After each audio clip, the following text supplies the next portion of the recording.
ceiling fans overhead, and though breath filled her lungs and blood pulsed in her veins, she was as a ghost to all of it.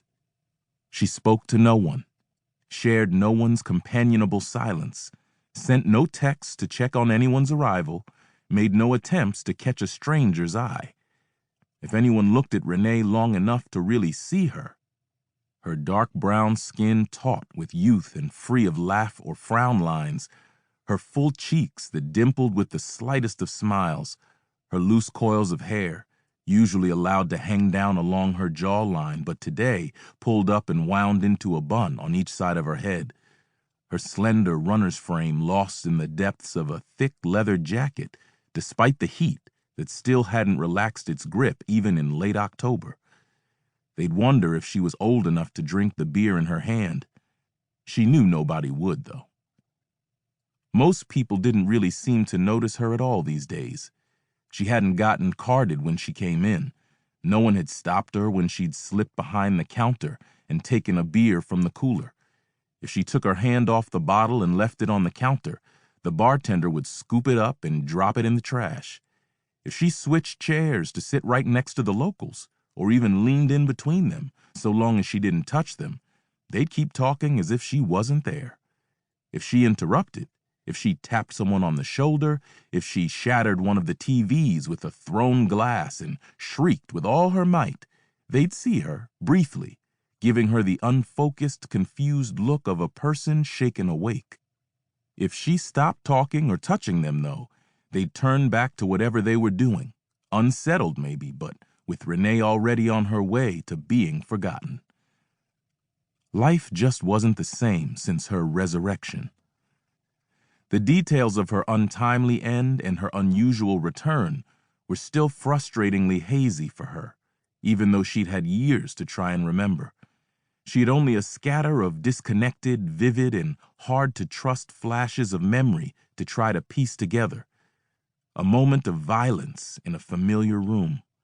A difficult journey across a place that was somehow both New Orleans and somewhere else.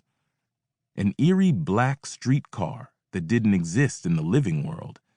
A moment of choice, though not the specifics of the choice she'd made, in front of a pair of huge empty chairs. The thrones that embodied death. Rising again in a concrete tomb with another voice in her head, that of a trickster named Jude. His body hanging upside down in a tree in Audubon Park. A red door that filled her with dread. None of it fit together into a narrative that made any sense to her.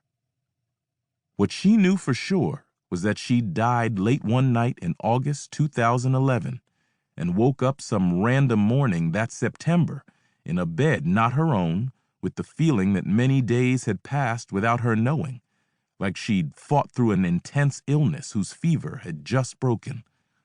Over the days and weeks and months and years that followed, she discovered that her new existence carried consequences. What she'd come to think of as the aura of disinterest that surrounded her. These snapshots of her experiences in the underworld burned into her memory, and a strange, profound distance from the world around her. She hadn't been dead long, less than a week, but that was enough to destroy everything she had been. Family and friends had buried her. Certificates had been signed. Mourners had mourned. And then, before she had a chance to return to it, her world had moved on. She'd been brought back to life, just not to her own. Renai gulped down a couple of mouthfuls of Abita, as if her thoughts had left a bad taste in her mouth. She grimaced at the lukewarm beer and considered swiping a cold one. What she really wanted, she realized, was heat.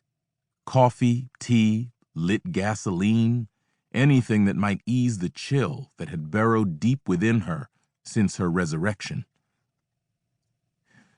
"Least she got some kind of justice," the Native American guy said, with a hint of an accent Renai couldn't place, just enough to guess he wasn't from here.